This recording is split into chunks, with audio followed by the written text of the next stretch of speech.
Hello বন্ধুরা, now this time my life story, বাংলায় যেটা বলি আমার গল্প।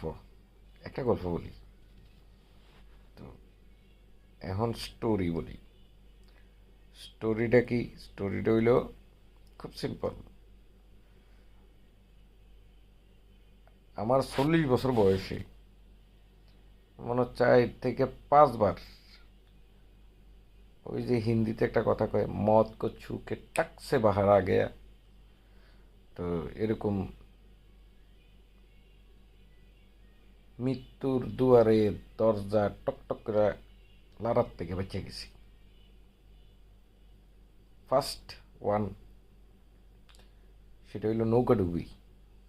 এই আমরার পাশের একটা পুকুর আছে,